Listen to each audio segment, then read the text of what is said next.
हरिः ओम्। नाम्नां साष्टसहस्रं च ब्रूहि गार्ग्यमहामते। महालक्ष्म्या महादेव्या भुक्तिमुक्त्यर्थसिद्धये। श्रीगार्ग्य उवाच सनत्कुमारमासीनं द्वादशादित्यसन्निभम् अपृच्छन् योगिनो भक्त्या योगिनामर्धसिद्धये। सर्वलौकिककर्मभ्यो विमुक्तानां हितायनै भुक्तिमुक्तिप्रदं जप्यमनुब्रूहि दयानिधे। सनत्कुमार भगवन् सर्वज्ञोऽसि विशेषतः आस्तिक्यसिद्धये नृणां क्षिप्रधर्मार्थसाधनम्। आद्यन्तिमानवाः सर्वे धनाभावेन केवलम् सिद्ध्यन्ति धनिनोऽन्यस्य नैव धर्मार्थकामनाः। दारिद्र्यध्वंसिनी नाम केन विद्या प्रकीर्तिता केन वा ब्रह्मविद्यापि केन मृत्युविनाशिनी। सर्वेषां सारभूतैका विद्यानां केन कीर्तिता प्रत्यक्षसिद्धिदा ब्रह्मन् तामच्चक्ष्वदयानिधे। सनत्कुमार उवाच साधुपृष्टं महाभागा सर्वलोकहितैषिणी महातामेश धर्मश्च नान्येषामिति मे मतिः। ब्रह्मविष्णुमहादेव महेन्द्रादिमहात्मभिः सम्प्रोक्तं कथयां यद्य लक्ष्मी नाम सहस्रकम् यस्योच्चारणमात्रेण दारिद्र्यान्मुच्यते नरः। किं पुनस्तज्जपाज्ञापि सर्वेष्टार्थानवाप्नुयात्। अस्य श्रीलक्ष्मी दिव्यसहस्रनामस्तोत्रमहामन्त्रस्य आनन्दकरमचिक्लीतेन्दिरासुतादयो महात्मानो महर्षयः अनुष्ठुप् विष्णुमायाशक्ति महालक्ष्मीः परा देवता। श्रीमहालक्ष्मी प्रसादद्वारा सर्वेष्टार्थसिद्ध्यर्थे जपे विनियोगः क्रौमित्यादि षडङ्गन्यासः ध्यानम्। पद्मनाभप्रियां देवीं पद्माक्षीं पद्मवासिनीं पद्मवक्त्रां पद्महस्तां वन्दे पद्मामहर्निशम्। पूर्णेन्दुबिम्बवदनां रत्नाभरणभूषितां वरदाभयहस्ताभ्यं ध्यायेच्चन्द्रसहोदरीम्। इच्छारूपां भगवतः सच्चिदानन्दरूपिणीं सर्वज्ञां सर्वजननीं विष्णुवक्षस्थलालयां दयालुमनिसं ध्यायेत् सुखसिद्धिस्वरूपिणीम्। हरिः ओम्। नित्यागतानन्तनित्यानन्दिनी जनरञ्जनी नित्यप्रकाशिनी चैव स्वप्रकाशस्वरूपिणी महालक्ष्मीर्महाकाली महाकन्या सरस्वती भोगवैभवसन्धात्री भक्तानुग्रहकारिणी ईशावास्या महामाया महादेवी महेश्वरी हृल्लेखा परमाशक्तिर्मातृका बीजरूपिणी नित्यानन्दा नित्यबोधा नादिनी जनमोदिनी सत्यप्रत्ययिनी चैव स्वप्रकाशात्मरूपिणी त्रिपुरा भैरवी विद्या हंसा वागीश्वरी शिवा वाग्देवी च महारात्रिः कालरात्रिस्त्रिलोचनी भद्रकाली कराळी च महाकाली तिलोत्तमा काली कराळवक्त्रान्ता कामाक्षी कामदा शुभा चण्डिका चण्डरूपेशा चामुण्डा चक्रधारिणी त्रैलोक्यजननी देवी त्रैलोक्यविजयोत्तमा सिद्धलक्ष्मी क्रियालक्ष्मीर्मोक्षलक्ष्मी प्रसादिनी उमा भगवती दुर्गा चान्द्री दाक्षायणी शिखा प्रत्यङ्गिराधरा वेला लोकमाता हरिप्रिया पार्वती परमादेवी ब्रह्मविद्याप्रदायिनी अरूपा बहुरूपा च विरूपा विश्वरूपिणी पंचभूतात्मिका वाणी पंचभूतात्मिका परा कालिका पंचिका वाग्नि हविः प्रत्यधिदेवता देवमाता सुरेशान वेद गर्भाम्बिका धृतिः संख्या जातिः क्रियाशक्तिः प्रकृतिर्मोहिनी मही यज्ञ विद्या महाविद्या गुह्य विद्या विभावरी ज्योतिष्मती महामाता सर्वमन्त्रफलप्रदा दारिद्र्यध्वंसिनी देवी हृदयग्रन्थिभेदिनी सहस्रादित्यसंकाशा चन्द्रिका चन्द्ररूपिणी गायत्री सोमसम्भूतिः सावित्री प्रणवात्मिका शाङ्करी वैष्णवी ब्राह्मी सर्वदेव नमस्कृता सेव्या दुर्गा कुबेराक्षी करवीरनिवासिनी जया च विजया चैव जयन्ती चापराजिता कुब्जिका कालिका शास्त्री वीणा पुस्तकधारिणी सर्वज्ञशक्तिः श्रीशक्तिर्ब्रह्म विष्णु शिवात्मिका इडा पिङ्गलिका मध्या मृणाली तन्तुरूपिणी यज्ञेशानी प्रधा दीक्षा दक्षिणा सर्वमोहिनी अष्टाङ्गयोगिनी देवी निर्भीजध्यानगोचरा सर्वतीर्थस्थिता शुद्धा सर्वपर्वतवासिनी वेदशास्त्रप्रदा देवी षडङ्गादिपदक्रमा शिवा धात्री शुभानन्दा यज्ञकर्मस्वरूपिणी प्रतिनीमेनका देवी ब्रह्माणी ब्रह्मचारिणी एकाक्षरपरा तारा भवबन्धविनाशिनी विश्वम्भराधराधारा निराधाराधिकस्वरा राकाकुहुरमावास्या पूर्णिमानुमतिद्युतिः सिनीवाली शिवावस्या वैश्यदेवी पिसङ्गिला पिप्पला च विशालाक्षी रक्षोघ्निवृष्टिकारिणी दुष्टविद्राविणी देवी सर्वोपद्रवनाशिनी शारदा शरसंधाना सर्वशास्त्रस्वरूपिणी युद्धमध्यस्थिता देवी सर्वभूतप्रभञ्जनी अयुद्धा युद्धरूपा च शान्ता शान्तिस्वरूपिणी गंगा सरस्वती वेणी यमुना नर्मदापगा समुद्रवसनावासा ब्रह्माण्डश्रेणिमेखला पञ्चवक्त्रादशभुजा शुद्धस्फटिकसन्निभा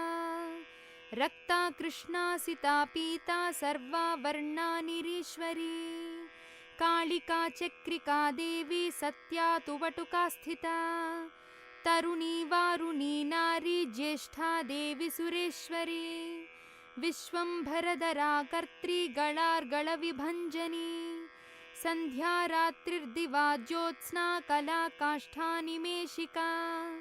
उर्वी कात्यायनी शुभ्रा संसारार्णवतारिणी कपिला कीलिका शोका मल्लिका नवमल्लिका देविका नन्दिका शान्ता भञ्जिका भयभञ्जिका कौशिकी वैदिकी देवी सौरी रूपाधिकातिभा दिग्वस्त्रा नववस्त्रा च कन्यका कमलोद्भवा श्री सौम्य लक्ष्मणातीत दुर्गा सूत्रप्रबोधिका श्रद्धा मेधा कृतिः प्रज्ञा धारणा कान्तिरेव च श्रुतिस्मृतिर्धृतिर्धन्या भूतिरिष्टर्मनीषिणी विरक्तिर्व्यापिनी माया सर्वमाया प्रभञ्जनी महेन्द्री मन्त्रिणी सिंही चेन्द्रजालस्वरूपिणी अवस्थात्रय निर्मुक्ता गुणत्रय विवर्जिता ईषणत्रय विर्मुक्ता सर्वरोग विवर्जिता योगी ध्यानान्तगम्या च योगध्यानपरायणा त्रयी शिखा विशेषज्ञा वेदान्तज्ञानरूपिणी भारती कमला भाषा पद्मा पद्मावती कृतिः गौतमी गोमती गौरी ईशानहंसवाहनी नारायणी प्रभाधारा जाह्नवी शङ्करात्मजा चित्रघण्टा सुनन्दा श्रीर्मानवी मनुसंभवा स्तंभनी क्षोभिणी मारी ब्राह्मिणी शत्रुमारिणी मोहिनी द्वेषिणी वीरा अघोरा रुद्ररूपिणी रुद्रैकादशिनी पुण्या कल्याणी लाभकारिणी देवदुर्गा महादुर्गा स्वप्नदुर्गाष्टभैरवी सूर्यचन्द्राग्निरूपा च ग्रहनक्षत्ररूपिणी बिन्दुनादकलातीता बिन्दुनादकलात्मिका दशवायुजयाकारा कला षोडशसंयुता काश्यपी कमला देवी नादचक्रनिवासिनी मृडाधारा स्थिरा गुह्या देविका चक्ररूपिणी अविद्या शार्वरी भुञ्जा जम्भासुरनिबर्हिणी श्रीकाया श्रीकला शुभ्रा कर्म निर्मूलकारिणी आदिलक्ष्मीर्गुणाधारा पंचब्रह्मात्मिका परा श्रुतिर्ब्रह्ममुखावासा सर्वसम्पत्तिरूपिणी मृतसञ्जीविनी मैत्री कामिनी कामवर्जिता निर्वाणमार्गदा देवी हंसिनी कालिका क्षमा सपर्या गुणिनी भिन्ना निर्गुणा खण्डितशुभा स्वामिनी वेदिनी शक्या शाम्बरी चक्रधारिणी दण्डिनी मुण्डिनी व्याघ्री शिखिनी सोमसंहतिः चिन्तामणिश्चिदानन्दा पञ्चबाणप्रबोधिनी बाणश्रेणी सहस्राक्षी सहस्रभुजपादुका सन्ध्याबलिस्त्रिसन्ध्याख्या ब्रह्माण्डमणिभूषणा वासवी वारुणी सेना कुलिका मन्त्ररञ्जनी जितप्राणस्वरूपा च कान्ता काम्यवरप्रदा मन्त्रब्रह्मण विद्यार्था नादरूपा हविष्मती अधर्वणि श्रुतिशून्या कल्पना वर्जितानति सत्ता जातिः प्रमामेया प्रमितिः प्राणदा गतिः अपर्णा पञ्चवर्णा च सर्वदा भुवनेश्वरी त्रैलोक्यमोहिनी विद्या सर्वभर्तृक्षराक्षरा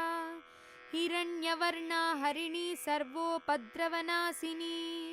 कैवल्यपदवी रेखा सूर्यमण्डलसंस्थिता सोममण्डलमध्यस्था वह्निमण्डलसंस्थिता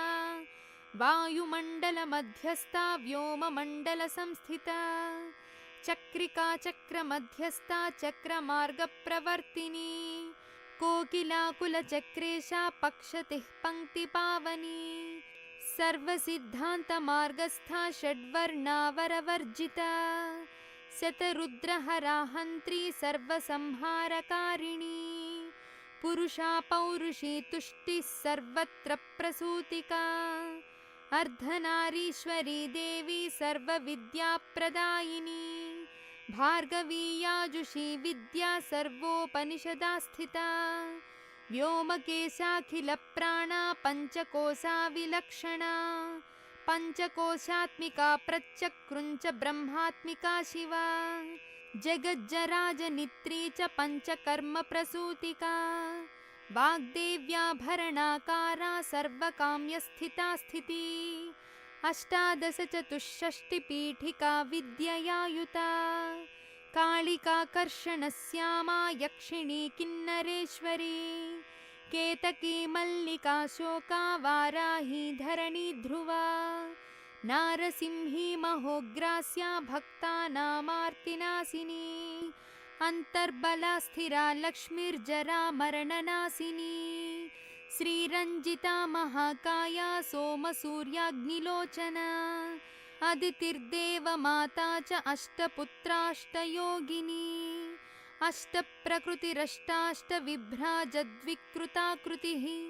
दुर्भिक्षध्वंसिनी देवी सीता सत्या च रुक्मिणी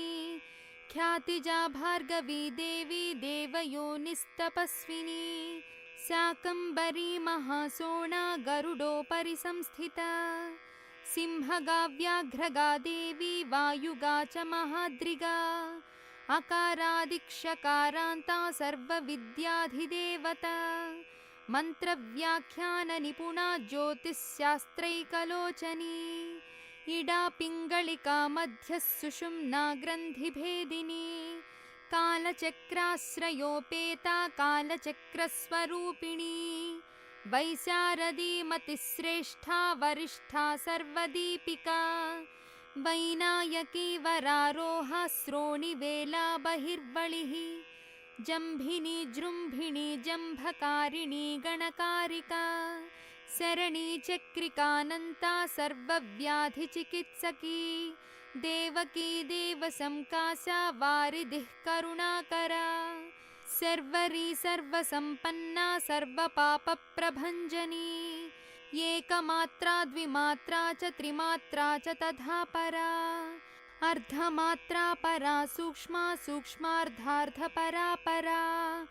एकवीरा विशेषाख्या षष्ठी देवी मनस्विनी नैष्कर्म्या निष्कला लोका ज्ञानकर्माधिका गुणा सबन्ध्वानन्दसन्दोहा व्योमाकारा निरूपिता गद्यपद्मात्मिका वाणी सर्वालङ्कारसंयुता साधुबन्धपदन्यासा सर्वौको घटिकावलिः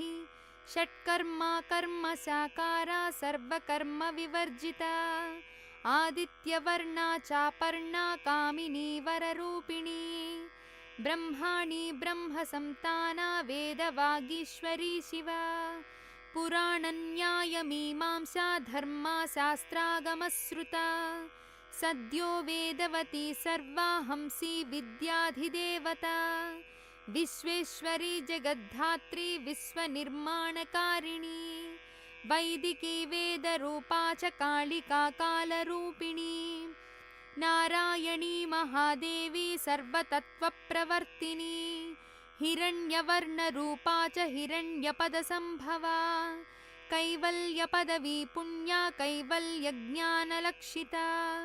ब्रह्मसम्पत्तिरूपा च ब्रह्मसम्पत्तिकारिणी वारुणी वारुणाराध्या सर्वकर्मप्रवर्तिनी एकाक्षरपरा युक्ता सर्वदारिद्र्यभञ्जिनी पाशाङ्कुशान्विता दिव्या वीणा व्याख्या सूत्रभृत् एकमूर्तिस्त्रयी मूर्तिर्मधुकैटभभञ्जनी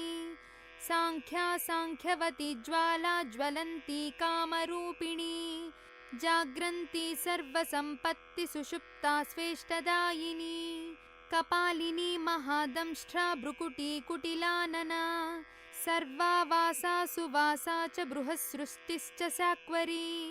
छन्दो गणप्रतिष्ठा च कल्माशी करुणात्मिका चक्षुष्मती महाघोषा खड्गचर्मधरासनिः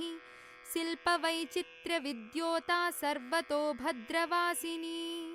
अचिन्त्या लक्ष्मणाकारा सूत्रभाष्यनिबन्धना सर्ववेदार्थसम्पत्ति सर्वशास्त्रार्थमातृका अकारादिक्षकारान्तमातृवर्णकृतस्थला सर्वलक्ष्मीः सदानन्दा सारविद्या सदाशिवा सर्वज्ञः सर्वशक्तिश्चक्खेचरी रूपघोच्रिता अणिमादिगुणोपेता पराकाष्ठा परागतिः हंसयुक्तविमानस्था हंसारूढा शशिप्रभा भवानी वासनाशक्तिराकृतिस्थाखिलाखिला तन्त्रहेतुर्विचित्राङ्गी व्योमगङ्गा विनोदिनी वर्षा च वार्षिका चैव ऋग्यजुस्सामरूपिणी महानदी नदी पुण्या गण्यपुण्यगुणक्रिया समाधिगतलभ्यार्था श्रोतव्या स्वप्रिया घृणा नामाक्षरपरा देवी उपसर्गनखाञ्चिता निपातोरुद्वयी जङ्घा मातृका मन्त्ररूपिणी आसीना च शयना च तिष्ठन्ती धावनाधिका लक्ष्यलक्षणयोगाढ्या ताद्रूप्यगणनाकृतिः नैकरूपा नेन्दुरूपा सदाकृतिः समासतद्धिताकारा विभक्तिवचनात्मिका स्वाहाकारा स्वधाकारा श्रीपत्यार्थाङ्गनन्दिनी गम्भीरा गहना गुह्या योनिलिङ्गार्थधारिणी शेषवासुकि संसेव्या चपलावरवर्णिनी कारुण्याकार सम्पत्तिः कीलकृन्मन्त्रकीलका शक्तिबीजात्मिका सर्वमन्त्रेष्टाक्षयकामना आग्नेयी पार्थिवा आप्या वायव्या व्योमकेतना सत्यज्ञानात्मिकानन्दा ब्राह्मी ब्रह्म सनातनी अविद्यावासना माया प्रकृतिः सर्वमोहिनी शक्तिर्धारणशक्तिश्च चिदचिच्छक्तियोगिनी वक्त्रारुणा महामाया मरीचिर्मदमर्दिनी विरट् स्वाहा स्वधा शुद्धा निरूपास्ति सुभक्तिगा विरूपिता द्वयी विद्या नित्या नित्यस्वरूपिणी वैराजमार्गसञ्चारा सर्वसत्पथदर्शिनी जालन्धरी मृडानी च भवानी भवभञ्जनी त्रैकालिकज्ञानतन्तुस्त्रिजालज्ञानदायिनी नादातीता स्मतिः प्रज्ञा धात्रिरूपा त्रिपुष्करा पराजिता विधानज्ञा विशेषितगुणात्मिका हिरण्यकेशिनी हेमा ब्रह्मसूत्रविचक्षणा असङ्ख्येयपदार्थान्तस्वरव्यञ्जनवैखरी मधुः जिह्वा मधुमती मधुमासोदया मधुः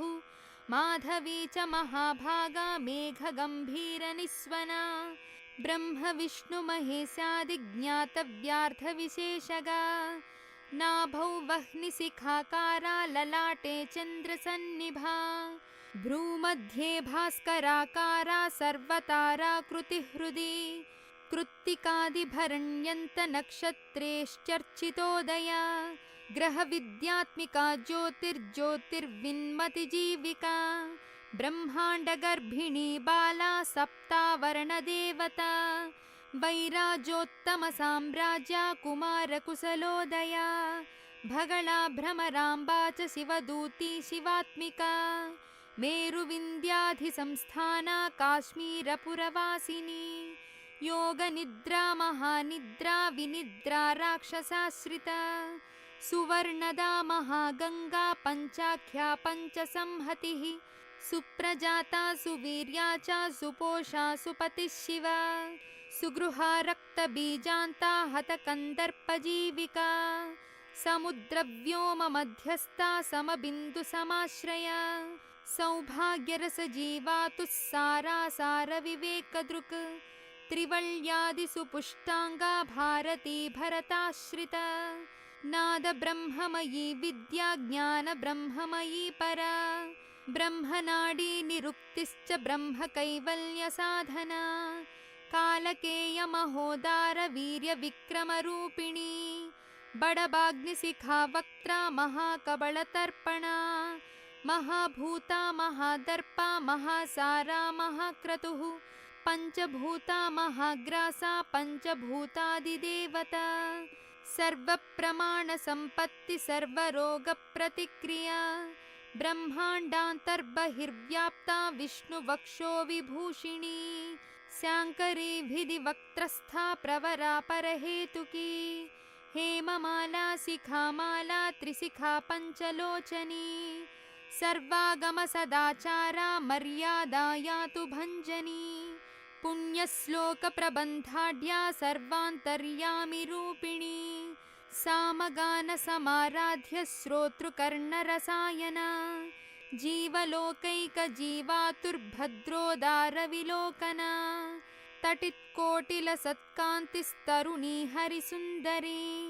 मीननेत्रा च नेन्द्राक्षि विशालाक्षी सुमङ्गला सर्वमङ्गलसम्पन्ना साक्ष्मान् मङ्गलदेवता देहहृद्दीपिका दीप्तिर्जिह्म पापप्रणाशिनी अर्धचन्द्रोलसद्भ्रंष्टा यज्ञवाटी विलासिनी महादुर्गा महोत्साहा महादेवबलोदया डाकिनीढ्या साकिनीढ्या समस्तजुट निरङ्कुशानाकवन्द्या षडाधाराधिदेवता भुवनज्ञाननिःश्रेणी भुवनाकारवल्लरी शाश्वती शाश्वताकारा लोकानुग्रहकारिणी सारसी मानसी हंसी हंसलोकप्रदायिनी चिन्मुद्रालङ्कृतकरा कोटिसूर्यसमप्रभा सुखप्राणिशिरोरेखा सददृष्टप्रदायिनी सर्वसाङ्कर्यदोषघ्निग्रहोपद्रवनाशिनी क्षुद्रजन्तुभयग्नी च विषरोगादिभञ्जनी सदा शान्ता सदा शुद्धा गृहच्छिद्रनिवारिणी कलिदोषप्रशमनी कोलाहलपुरस्थिता गौरी लाक्षणिकी मुख्या जगन्याकृतिवर्जिता माया विद्या मूलभूता वासवी विष्णुचेतना वादिनी वसुरूपा च वसुरत्नपरिच्छदा छान्दसी चन्द्रहृदया मन्त्रस्वच्छन्दभैरवी वनमाला वैजयन्ती पञ्चदिव्यायुधात्मिका पीताम्बरमयी चञ्चत् कौस्तुभाहरिकामिनी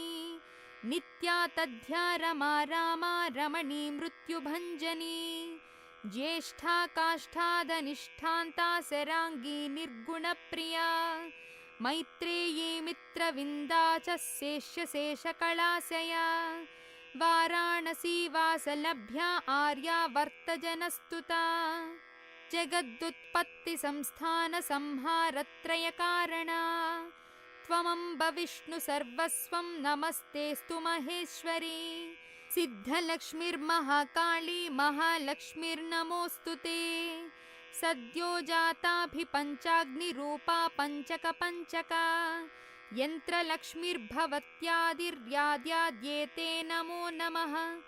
पृष्ट्यादिकारणाकारवितते दोषवर्जिते जगल्लक्ष्मीर्जगन्मातर्विष्णुपत्नी नमोऽस्तु ते नवकोटिमहाशक्तिसमुपास्य पदाम्बुजे कनत्सौवर्णरत्नाढ्य सर्वाभरणभूषिते अनन्तनित्यमहिषी प्रपञ्चेश्वरनायकी अच्युच्छ्रितपदान्तस्थे परमव्योमनायकी नाकपृष्ठकताराध्ये विष्णुलोकविलासिनी वैकुण्ठराजमहिषी श्रीरङ्गनगराश्रिते रङ्गनायकी भूपुत्री कृष्णे वरदवल्लभे कोटिब्रह्मादिसंसेव्ये कोटिरुद्रादिकीर्तिते मातुलुङ्गमयं खेटं सौवर्णचषकं तथा च वरदाभाये पाशमङ्कुशकं शङ्खं चक्रं शूलं कृपाणिकां धनुर्बाणौ चाक्षमालां चिन्मुद्रामपि बिभ्रतीम् अष्टादशभुजे लक्ष्मी महाष्टादशपीठगे भूमिनीलादिसंसेव्ये स्वामि चित्तानुवर्तिनी पद्मे पद्मालये पद्मपूर्णकुम्भाभिषेचिते इन्दिरेन्दिन्दिराभाक्षि क्षीरसागरकन्यके भार्गवी त्वं स्वतन्त्रेच्छावशीकृतजगत्पति मङ्गलं मङ्गलानां त्वं देवतानां च देवता त्वमुत्तमोत्तमानां च त्वं श्रेयः परमामृतम् धनधन्याभिवृद्धिश्च सार्वभौमसुखोच्छ्रया आन्दोलिकादिसौभाग्यं मत्ते भाति महोदयः पुत्रपौत्राभिवृद्धिश्च विद्याभोगबलाधिकम् आयुरारोग्यसम्पत्तिरष्टैश्वर्यं त्वमेव हि परमेशी विभूतिश्च सूक्ष्मतरा गतिः सदयापाङ्गसन्दत्तब्रह्मेन्द्रादिपदस्थितिः अव्याहतमहाभाग्यं त्वमेवाक्षोभविक्रमः समन्वयश्च वेदानामविरोधस्त्वमेव हि निःश्रेयसपदप्राप्तिसाधनं फलमेव च श्रीमन्त्रराजराज्ञी च श्रीविद्याक्षेमकारिणी श्रीं बीजजपसन्तुष्टा ऐं ह्रीं श्रीं बीजपालिका